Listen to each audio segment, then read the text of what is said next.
What is the government budget and the economy? Sir budget word से क्या समझ में आ रहा है आपको? जो बजट डिस्कस किया जाता है सर फरवरी में, इस डेफिनेटली किसी एक पर्सन का डिसीजन नहीं होता, भले इसको जो स्पीच में बोलता है वो एक ही पर्सन बोलता है। टीम होती है लोगों की, हर एक फील्ड का एक्सपर्ट होता है, वो डिस्कस करता है, वो अपने अपने सजेशंस देता है। बजट से पहले सी इंस्टीट्यूट के पास भी, एक्सपर्ट के पास भी मेल आती है कि आप सजेशन दीजिए इस साल बजट में क्या चेंज किया जाए। अब जो लास्ट जो इस साल का बजट आया था उसमें क्या स्पेशल आया था इनकम टैक्स का, मैं स्पेशली बता रहा हूँ।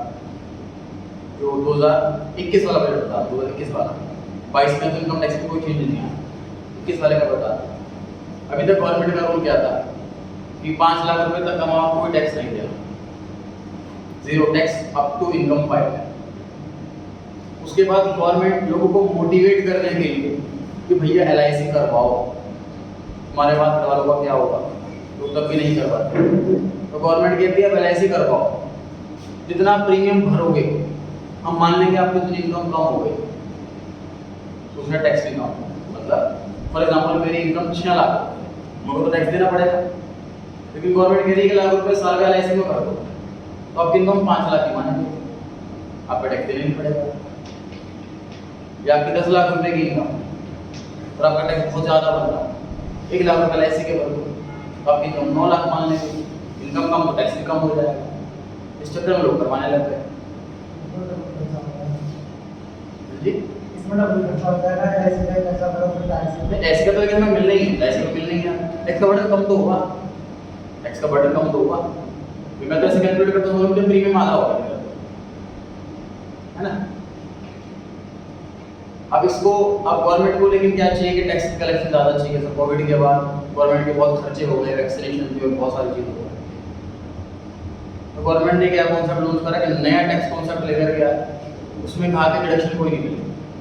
2021 में जो कॉन्सेप्ट आया कि भैया आप 1 रुपया भी कमाते हो, LIC करो मत करो, हमें नहीं करो, टैक्स देना पड़ेगा। 5 लाख रुपए तक हो टैक्स नहीं, उसके बाद टैक्स लगेगा। टैक्स का थोड़ा सा रेट कम कर दिया और अभी तक ऑप्शनल रखा हुआ।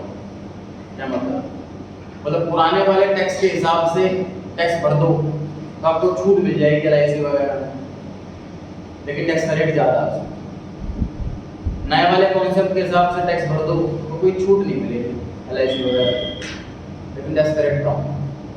तो हर पर्सन को ये फिलहाल तो ऑप्शन दिया हुआ कि अब हम लोग क्या करते हैं, जैसे हम अपने प्लान क्या करते हैं, कैलकुलेट करते हैं टैक्स दोनों हिसाब से, LIC ले रखी है तो LIC ले रखी है तो पुराने सिस्टम से नए सिस्टम, इसमें टैक्स कम बन रहा है वो वाला चूज कर लेते, तो अभी तो ऑप्शनल रखा हुआ। कोई एक्सपर्ट्स जो है वही सजेशन देते हैं कि किस तरीके से हम टैक्स बचा सकते हैं, बढ़ा सकते हैं, घटा सकते हैं, तो उसी की सब सजेशन से मिल करके ये बजट तैयार किया जाता है, जो हर एक फील्ड को पैसा दिया जाए, हर डिपार्टमेंट को पैसा दिया जाए। तो उस बजट के अंदर कुछ टेक्निकल वर्ड्स होते हैं जिनकी मीनिंग समझने वाले हैं इस चैप्टर के अंदर।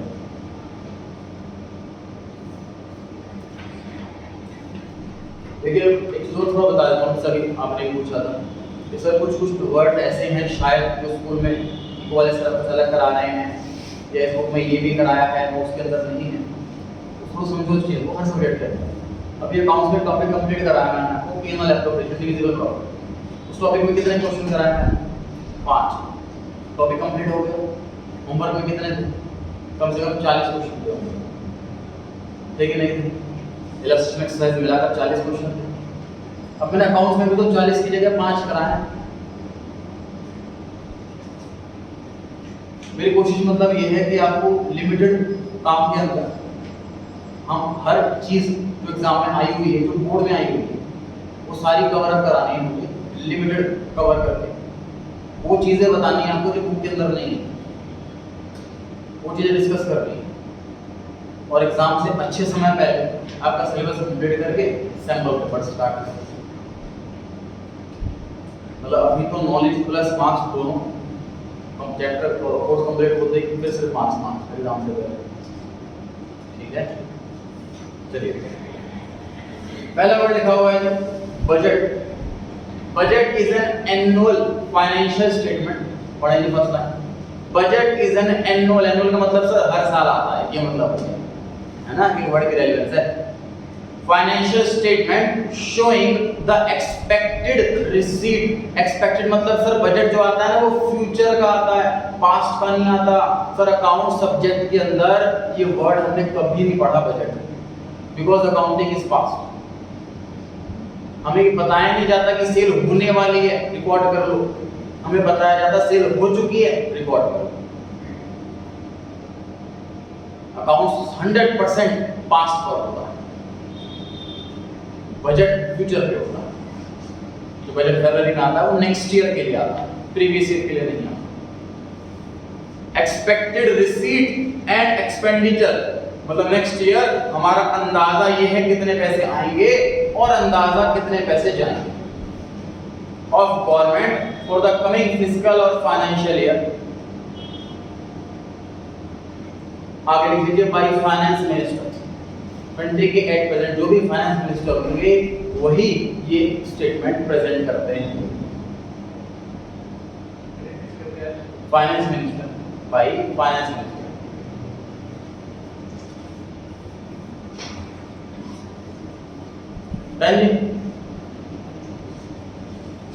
क्वेश्चन नंबर 11 देखिए।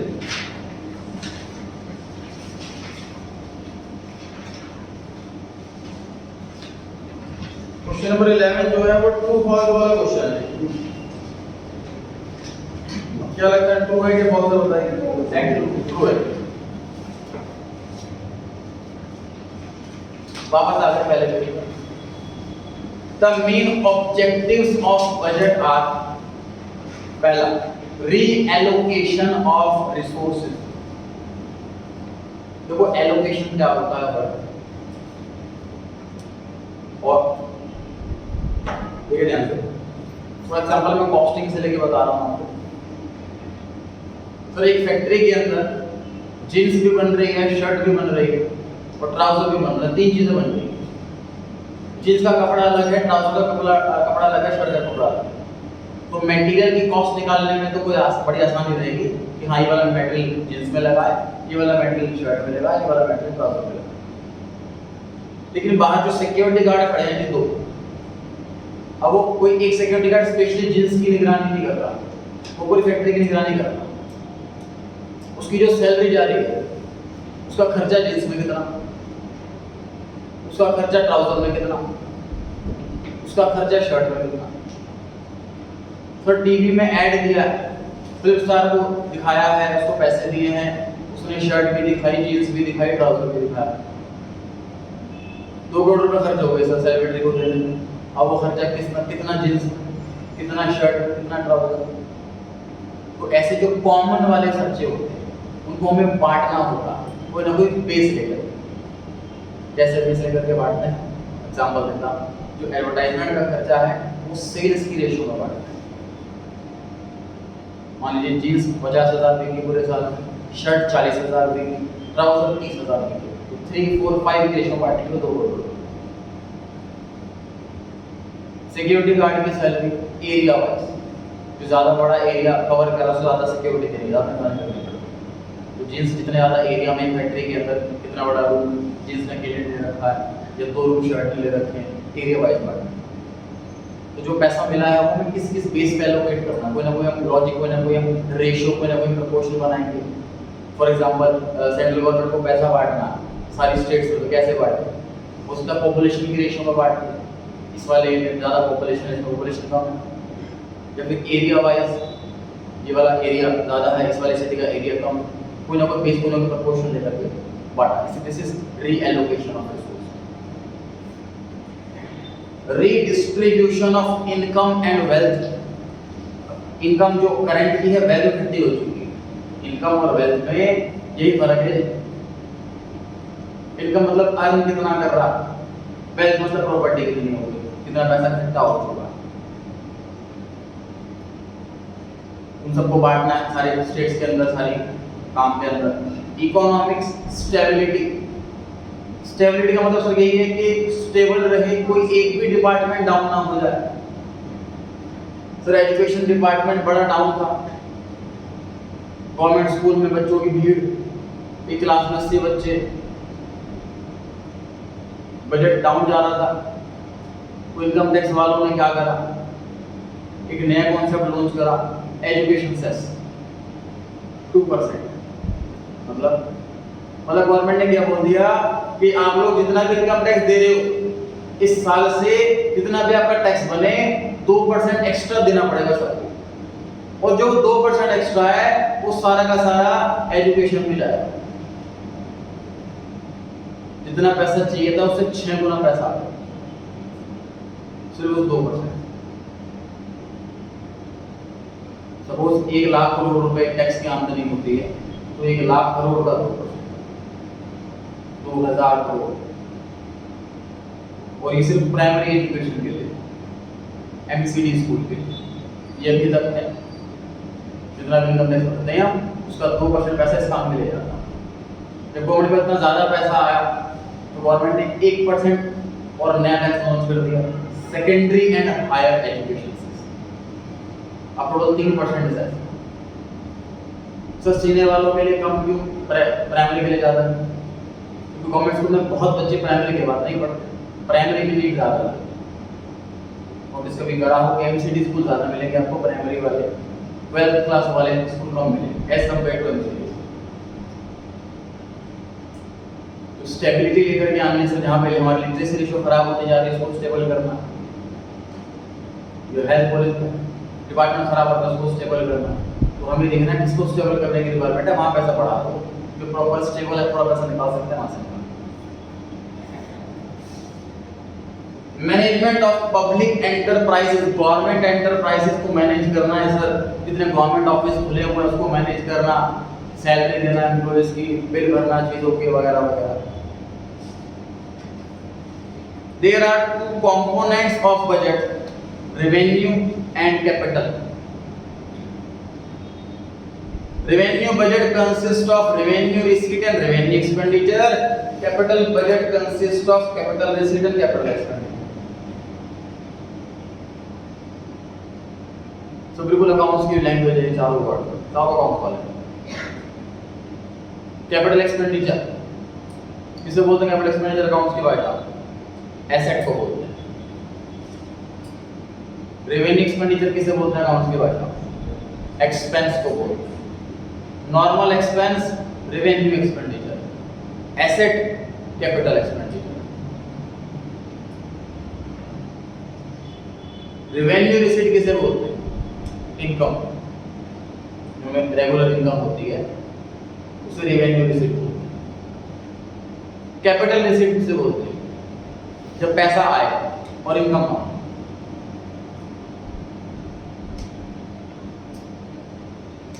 सर रेवेन्यू बजट का क्या मतलब? इसका मतलब इस साल, आई रिपीट, इस साल टोटल कितनी कमाई होगी और इस साल कितना खर्चा होगा। पीरियोडिसिटी कॉन्सेप्ट, इसी साल की कमाई खर्चा इसी साल। कैपिटल बजट पर्टिकुलर ईयर की बात नहीं कर रहे। फॉर एग्जांपल गवर्नमेंट ने बजट बनाया कि इस एरिया के अंदर मेट्रो बनाएंगे, अब जरूर इस साल कंप्लीट हो जाए तो एक बड़ा खर्चा, लॉन्ग टर्म खर्चा, this is capital expenditure, asset है। ठीक है, रेवेन्यू बजट मतलब इसी साल का खर्चा, इस साल की इनकम। कैपिटल बजट मतलब टोटल कितना पैसा आया, कितना पैसा जाएगा, तो पर्टिकुलर ईयर की इनकम एक्सपेंस नहीं। और डिटेल चर्चा करेंगे आगे। नीचे दिया हुआ है ये बजट रिसीट, इसकी बता रखी है 2 कैटेगरी, रेवेन्यू रिसीट अलग, कैपिटल रिसीट अलग। रेवेन्यू रिसीट के अंदर फर्दर 2 कैटेगरी है, टैक्स रेवेन्यू अलग, नॉन टैक्स रेवेन्यू अलग। टैक्स रेवेन्यू के अंदर फर्दर 2 कैटेगरी है, डायरेक्ट टैक्स अलग, इनडायरेक्ट टैक्स अलग। समझते हैं ये सब कुछ क्या है? वैसे कैपिटल रिसीट कर लेते हैं छोटा सा। पैसा आए बट इनकम ना हो, कैपिटल रिसीट है कि नहीं, क्या पहचान है उसकी, अब उसको अपनी लैंग्वेज में जैसे मर्जी लिख लो आप। कैपिटल रिसीट की पहचान, पैसा आए बट इनकम ना हो, उसे कैपिटल एसेट कहते हैं।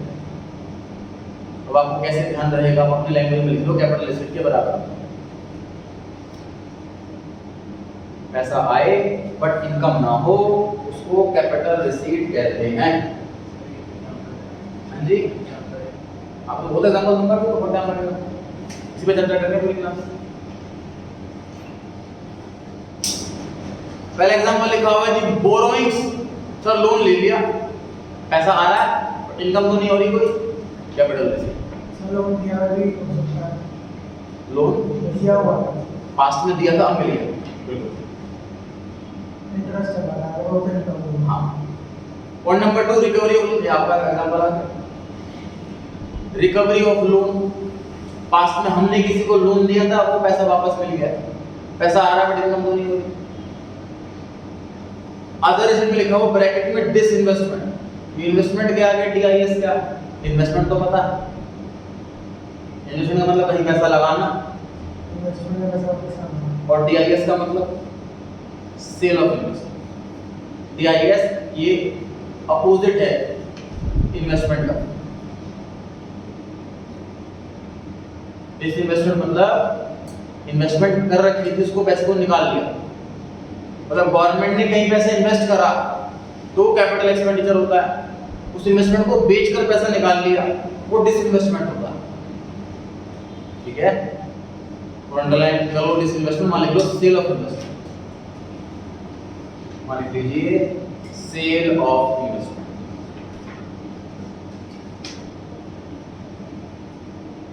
इसमें हर केस होना सकता है। हाँ जी, इसमें हर कोई केस होना सकता कैसे है। में? वैसे कोई शेयर खरीद करके वो भी इन्वेस्टमेंट में आएगा, बिल्कुल सही है। और शेयर जो आया था इसमें से तक इनकम हो जाएगी। शेयर बेचना डिसइन्वेस्टमेंट है, और जो उसका डिफरेंस अमाउंट है वो इनकम। फिक्स नहीं कर सकते, तो चलो नहीं क्लियर हो गया। कैपिटल इसका मतलब क्या समझे सर हम, पैसा आए बट इनकम ना हो। एग्जांपल लोन लेना, और एग्जांपल पुराना हमने लोन दे रखा है वो पैसा वापसी आ गया। तीसरा एग्जांपल हमने अपनी एसेट बेच दी, मशीन बेच दी, बिल्डिंग बेच दी, पैसा आ रहा है बट इनकम नहीं हो रही। अब आ रहे थे रेवेन्यू शीट, मतलब क्या मतलब रेवेन्यू शीट का, पैसा आ रहा है और इनकम भी हो रही है। क्या मतलब रेवेन्यू शीट का, पैसा आ रहा है और इनकम भी हो रही है, उसे कहते हैं रेवेन्यू शीट।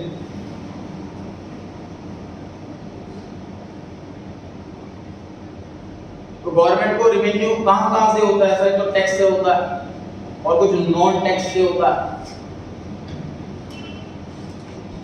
नॉन टैक्स और टैक्स, टैक्स के अंदर डायरेक्ट टैक्स, इनडायरेक्ट टैक्स। पता है जी क्या है डायरेक्ट टैक्स, क्या है इनडायरेक्ट टैक्स?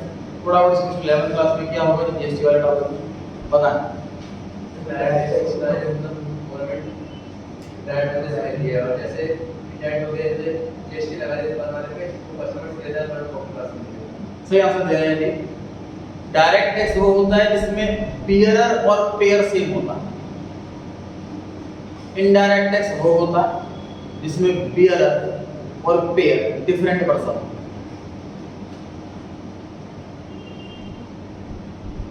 बियरर और पेयर, सर पेयर का मतलब जो पे कर रहा है गवर्नमेंट को, बियरर मतलब जिसकी जेब से पैसा जा रहा है। तो जब दुकानदार पे टैक्स लगाया जाता है जीएसटी नाम का, तो उसको अपनी जेब से ना जीएसटी देना होता है, कस्टमर से लेकर के देना होता है, कस्टमर से लेकर के देना होता है। अगर कोई मोबाइल 50,000 रुपए का है तो उस पर 9,000 रुपए जीएसटी ऐड होकर के वो बन जाता है 59,000 का। तो अगर एज अ कस्टमर मैं कहूँ कंपनी से मुझे 50,000 का फोन 50,000 में दो, तो कहेंगे कि इस कंट्री के अंदर आपकी कंट्री का रूल है 9,000 रुपए टैक्स देना पड़ेगा, 18% 50,000 का 9,000, तो आप 59 में ही बेचेंगे। 50 बेचेंगे तो हमारा लाइसेंस कैंसिल हो जाएगा, हम बेच नहीं करेंगे। तो कस्टमर 59 पे करेगा, कंपनी वाले 50 अपनी जेब में रखेंगे, 9,000 गवर्नमेंट को जमा कराएंगे। तो पेयर है मोबाइल की कंपनी, बियरर है यूजर ऑफ मोबाइल। तो पेयर और बियरर अगर अलग अलग लोग हैं तो इनडायरेक्ट टैक्स, बियरर और पेयर सेम है तो इनकम का डायरेक्ट टैक्स। जैसे कि इनकम टैक्स, मान लीजिए मैं एम्प्लॉय हूँ, सैलरी मिलती है, उस पर टैक्स देना पड़ता है मेरे को, तो टैक्स भी गवर्नमेंट को मैं ही दूंगा। और सैलरी मेरी जेब से टैक्स आएगा, मैं किसी और से नहीं ले सकता। तो इनकम टैक्स जो होता है वो डायरेक्ट टैक्स होता है। जीएसटी जो होता है वो इनडायरेक्ट टैक्स होता है। सिर्फ बियर पर कंज्यूमर भी ले सकते हैं। ये कंजम्पशन नहीं होता इसमें कुछ। बहुत सारा जो मैंने गुड्स खरीदे हैं वो आगे बिजनेस में रखा। एग्जांपल पढ़ रहे हैं डायरेक्ट टैक्स के। Income tax, corporate tax, wealth and property tax. तो चार टैक्स हो गए। इनकम टैक्स हमें बताया इनकम का जो टैक्स लगता है पूरी कंट्री के अंदर जिसकी इनकम है, चाहे किसी भी सोर्स से हो, सैलरी से हो, बिजनेस से हो, रेंट से हो, इंटरेस्ट से हो, किसी भी चीज से इनकम हो, तो उसे इनकम टैक्स बोलते हैं, जो उस इनकम में टैक्स दिया जाता है। कॉर्पोरेट टैक्स और कंपनी टैक्स, इनकम टैक्स एक ही बात है, बस कंपनी पे लगता है, उनके अलग है। इनकम टैक्स जो कंपनी पे लगता है, कंपनी में तो प्रॉफिट कमाती है, कंपनी वाले को कॉर्पोरेट टैक्स नाम बोल दिया, कंपनी वाले इनकम टैक्स को कॉर्पोरेट टैक्स बोल दिया, बाकी है income tax. Wealth and property tax. तो प्रॉपर्टी टैक्स क्या होता है? जितनी भी प्रॉपर्टी है सर कंट्री के अंदर, उसको हम सेल करें या बाय करें, उस पर स्टैंप ड्यूटी देते हैं। जितनी प्रॉपर्टी हम यूज कर रहे हैं अपने एरिया के अंदर, उस प्रॉपर्टी पर टैक्स देते हैं एरिया वाइज और यूसेज वाइज। यूसेज वाइज मतलब कॉमर्शियल यूज की डोमेस्टिक यूज। इसमें इस बिल्डिंग पे कुछ फ्लोर डोमेस्टिक पर्पस के लिए इस्तेमाल कर रहा हूँ, कुछ कॉमर्शियल पर्पस के लिए इस्तेमाल कर रहा हूँ, तो अलग अलग एरिया के हिसाब से कैलकुलेट करके फिर मेरा प्रॉपर्टी टैक्स आता है। वेल्थ टैक्स क्या होता है सर? वेल्थ टैक्स 2% है। आप कोर्स के अंदर नहीं, आपको याद नहीं करनी परसेंटेज। जैसे मतलब कमा कर जितनी प्रॉपर्टी इकट्ठी कर लिया, उस प्रॉपर्टी की वैल्यू लगाओ और उस पर हिसाब 2% लो, इसे कहते हैं वेल्थ टैक्स। तो ये अगेन की सारी चीज हमने चारों चीजें पढ़ी हैं अभी। वो जो टैक्स पे कर रहा होगा अपनी ही जेब से पे कर रहा होगा, बियरर और पेयर दोनों लोग सेम होंगे। इनडायरेक्ट टैक्स पे आते हैं। सेल्स टैक्स, तो जीएसटी का पुराना नाम वैट, वैट का पुराना नाम सेल्स टैक्स। तो ये ओल्डेस्ट वर्जन है जीएसटी का, सेल्स टैक्स। सेकंड लास्ट नाम वैट में लिखा हुआ है। वैट के फुल फॉर्म लिखना चाहें तो value added tax. Value added, ADDED, value added tax. और उसके नेक्स्ट नाम है सेकंड नाम लिखा हुआ है सर सर्विस टैक्स। सर जब सेल्स टैक्स था उसका कॉम्प्लीमेंट्री समझ लो सर्विस टैक्स भी था। मतलब गुड्स बेचो तो सेल टैक्स, सर्विस दो तो सर्विस टैक्स।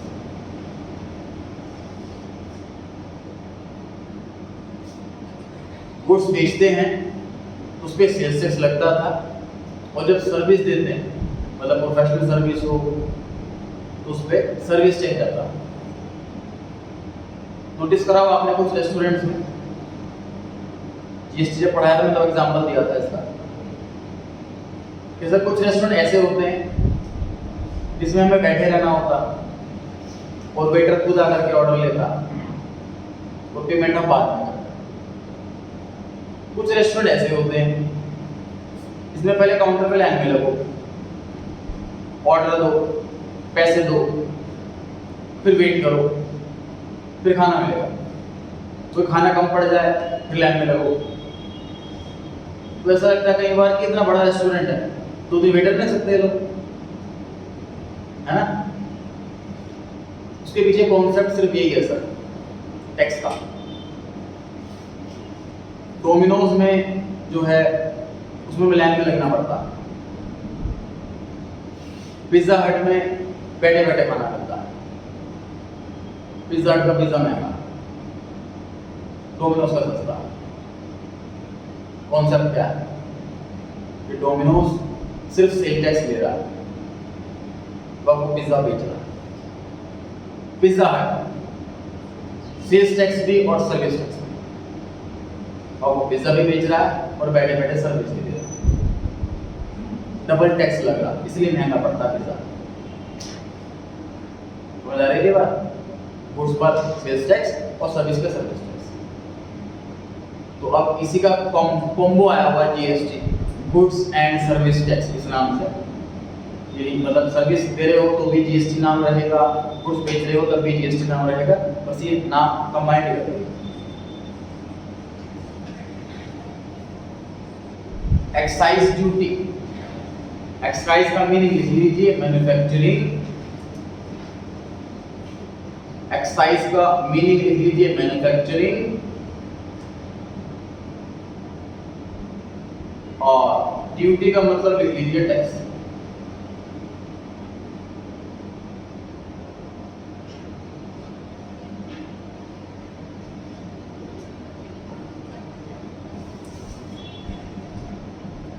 मैन्युफैक्चरिंग टैक्स, तो बहुत सारे टैक्स हैं इंडिया के अंदर। सामान बाहर से खरीद के लाओ, इंपोर्ट ड्यूटी, सामान बनाओ एक्साइज ड्यूटी, सामान बेचो जीएसटी, बेच के कमाओ इनकम टैक्स, कमा के जोड़ो वेल्थ टैक्स,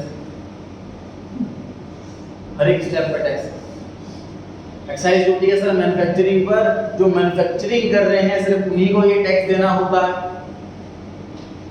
मतलब अगर सर मैं कुछ खरीद करके बेच रहा हूँ, मैं होलसेलर, मैं रिटेलर, तो मेरा कोई लेना देना नहीं एक्साइज ड्यूटी से।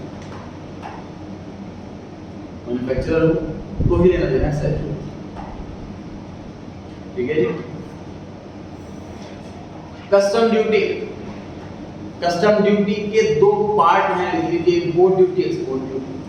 मतलब कस्टम का मतलब हम किसी और कंट्री से ट्रेड कर रहे हैं, बाय एंड सेल कर रहे हैं, तो कस्टम ड्यूटी के अंदर दो पार्ट हैं, import duty, export duty. Duty का मतलब आपको पता लग गया है क्या होता है, टैक्स होता है, और इंपोर्ट ड्यूटी भी आपको पता है, फॉरेन से खरीद करके होम कंट्री में लाते हैं तो इंपोर्ट ड्यूटी, होम कंट्री से सामान फॉरेन कंट्री में बेचते हैं तो एक्सपोर्ट ड्यूटी। किसी कंट्री में कोई ड्यूटी माफ हो सकती है, कोई माफ नहीं हो सकती, डिपेंड करता है। जैसे इंडिया में इंपोर्ट ड्यूटी हैवी और एक्सपोर्ट ड्यूटी माफ।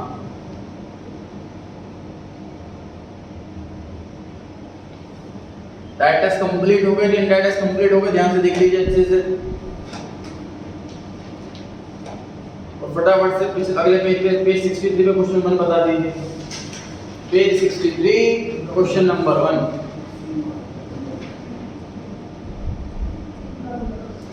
सी ऑप्शन इनकम टैक्स, कीजिए बिल्कुल। क्वेश्चन नंबर 9,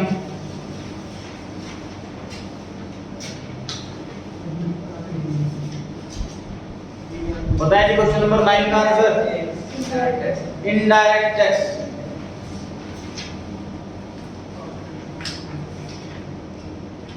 बताइए जी क्वेश्चन नंबर 10 का आंसर इनडायरेक्ट टैक्स। बताइए जी क्वेश्चन नंबर 12 का आंसर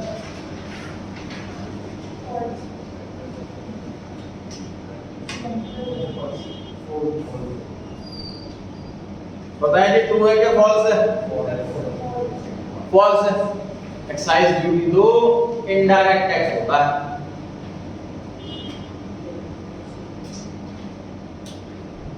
एक्साइज ड्यूटी मैन्युफैक्चरिंग में लगता है, मैन्युफैक्चरिंग भी एक बड़े लेवल पर जब मैन्युफैक्चरिंग होती है तभी लगता है। एक्साइज ड्यूटी 11-12 के कोर्स में नहीं है, ग्रेजुएशन करते हैं, बीबीए बीकॉम करते हैं तो किसी कोर्स के अंदर नहीं है एक्साइज ड्यूटी। सीए में भी सीधा फाइनल सब्जेक्ट के फाइनल लेवल पर ही आता है एक्साइज ड्यूटी, क्योंकि बहुत रेयर कंपनी है जो बहुत बड़े लेवल पर मैन्युफैक्चरिंग कर रही है। क्वेश्चन नंबर 3,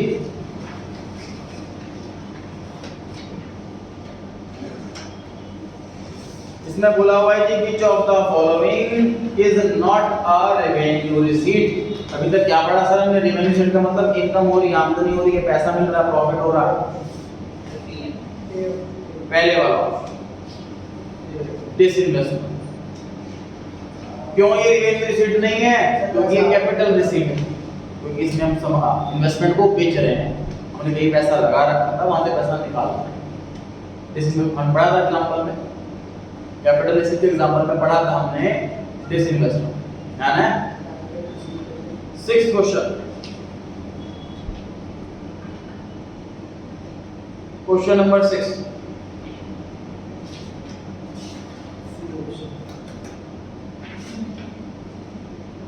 बताइए कौन सा ऑप्शन सही लग रहा है? सारे आंसर आ रहे हैं। सर कैपिटल रिसीट का एक मेन पॉइंट क्या लिखवाया था जी मैंने आपको? पैसे आ रहे हैं बट इनकम नहीं हो रही। ऑप्शन ए में लिखा है क्रिएट करना नई एसेट। नई एसेट क्रिएट करेंगे तो पैसा आएगा कि जाएगा? जाएगा। घर खरीद के देखो पैसा आएगा कि जाएगा? एसेट क्रिएट करें तो पैसा तो जाएगा। एसेट भी आए पैसा भी आए, दो तो डेबिट नहीं होते। बी ऑप्शन देखो जी, लायबिलिटी क्रिएट हो। एग्जांपल लायबिलिटी क्रिएट करने का लोन लेना, लोन लेते हैं तो पैसा आता है और इनकम नहीं होती। बी ऑप्शन परफेक्ट लग रहा है। और भी पढ़ लेते हैं। कोई एसेट क्रिएट ना हो, उसका एग्जांपल तो कोई एक्सपेंस कर लिया हमने या कोई इनकम हो गई। एक्सपेंस कर रहे हैं तो कैपिटल रिसीट नहीं, इनकम कर रहे हैं तो कैपिटल रिसीट नहीं, सी गलत।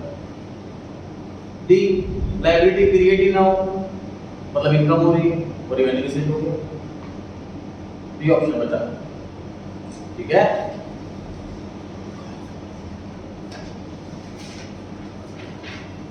सेवेंथ क्वेश्चन इसके बाद वाला कैपिटल रिसीट इन्वेस्टमेंट होती है जी। Capital receipt non tax revenue, आमदनी हो रही है, पैसा आ रहा है। अगेन फर्स्ट पेज पर आ गया, फर्स्ट पेज पर आ गया। टॉपिक चल रहा था बजट रिसीट। बजट रिसीट के अंदर revenue receipt, capital receipt. Revenue receipt का मतलब पैसा आ रहा है और इनकम भी हो रही है। तो इनकम दो टाइप से हो रही है, टैक्स रेवेन्यू और नॉन टैक्स रेवेन्यू। अब पढ़ रहे हैं नॉन टैक्स रेवेन्यू, मतलब टैक्स की अलावा कोई अदर सोर्स भी है गवर्नमेंट का जिससे गवर्नमेंट की कमाई होती है। कॉमर्शियल रेवेन्यू मतलब कोई कॉमर्शियल काम करके, जैसे मेट्रो। मेट्रो 100% प्राइवेट नहीं है, कुछ पार्ट गवर्नमेंट का है, कुछ पार्ट प्राइवेट, वहां से जो कमाई। इंटरेस्ट गवर्नमेंट की सिक्योरिटीज निकलती है। डिविडेंड प्रॉफिट गवर्नमेंट किसी कंपनी के शेयर्स खरीदती है। एक्सटर्नल ग्रांट फॉरेन कंट्रियों से कुछ हमें सब्सिडी की ग्रांट मिल रही है।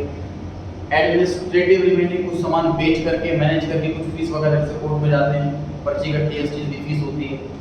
Fees, licence fees, fines, penalties state की होती है। जी किंग्स प्रॉपर्टी, जो कोई किंग थे उनकी प्रॉपर्टियां थी, गवर्नमेंट उस पर टैक्स लेती। वेल्थ टैक्स जैसा हो गया, वेल्थ टैक्स जैसा। उसकी प्रॉपर्टी का कुछ राइट ले लिया, उसकी प्रॉपर्टी ले ली। 1947 के बाद जो किंगडम वाला सिस्टम था वो कॉन्सेप्ट खत्म कर दिया। मतलब अंग्रेज से पहले तो कॉन्सेप्ट जो था वो राजा वाला सिस्टम था, लेकिन एरिया बटे हुए थे। ये इसका एरिया का ओनर है, राजा है, तो टैक्स का पैसा इसी के पास जाएगा। अंग्रेज आए तो कहीं ना कहीं वो राजा सिस्टम हटाते हुए पहले से, और आज़ादी के बाद कंप्लीट हट गया। तो सारी जो राजाओं के पास प्रॉपर्टी थी वो कहाँ थी? वो गवर्नमेंट ने एक्वायर कर ली। चाहे उसमें कितना खजाना हो या महल हो, कुछ भी, तो वो वाली इनकम हो गई गवर्नमेंट, तो प्रॉपर्टी गवर्नमेंट हो गई।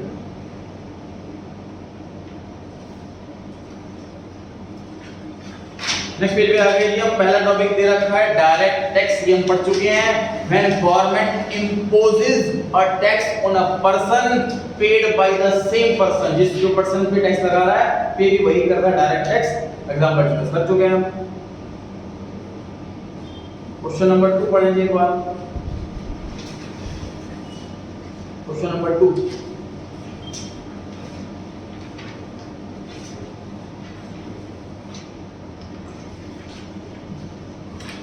बताइए आंसर।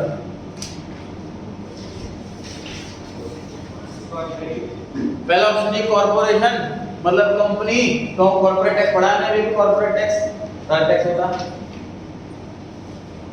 अगला पैराग्राफ पर आ गए हैं जी हम, indirect tax. When government imposes a tax on a person but partially or wholly paid by other person. Example GST पे कोई और कर रहा है, पीयर कोई और कर रहा है।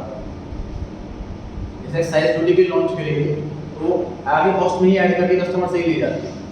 कार पे लगती है एक्साइज ड्यूटी, कार महंगी हो जाती है, मतलब मैं बनाने वाला आपको जेब से नहीं देता। रेवेन्यू रिसीट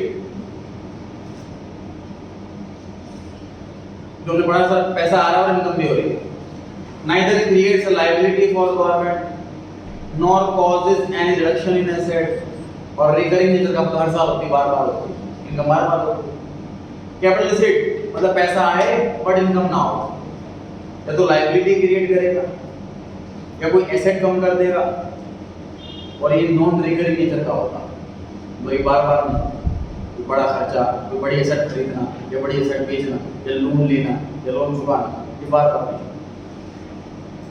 फिर वही बात आज मैं कंप्लीट कराया थी रेवेन्यू वाला पोर्शन, नेक्स्ट क्लास में कंप्लीट करेंगे एक्सपेंडिचर वाला पोर्शन। बजट के अंदर दो ही पार्ट है, रेवेन्यू और एक्सपेंडिचर। चलिए एक चैप्टर आपको कंप्लीट कराया गया था, national income sorry Indian economy on the eve of independence, ध्यान है उसका टेस्ट पेंडिंग। हाँ अभी टेस्ट नहीं करता, टेस्ट करना है रिवाइज करके नहीं आया होगा उसका टेस्ट नेक्स्ट डे बोल सैटरडे को फिर क्लास होगी आपकी कौन सी? अभी जैसे ना इंस्टीट्यूट में पेमेंट चल रहा है और बड़े से डेज एलोकेट कर रखे हैं बड़े ध्यान से, ये वाली क्लास ऐसे शफल करनी है। अब सैटरडे को क्लास करके मैं संडे मंडे 2 दिन ऑफ रखने वाला हूँ शुरू का, तो स्टेयर्स कराऊंगा पेंट संडे वनडे का ऑप्शन इस बार तो नहीं। सैटरडे कर दो सर अकाउंट के तीन पेज पढ़ने में टाइम लग जाएगा। जो बच्चे कह रहे हैं मैं थर्सडे को अकाउंट्स का सारा काम दिखा दूंगा, वो टेस्ट सैटरडे को दे सकता है। ऑप्शन आप पर तो पूरे साल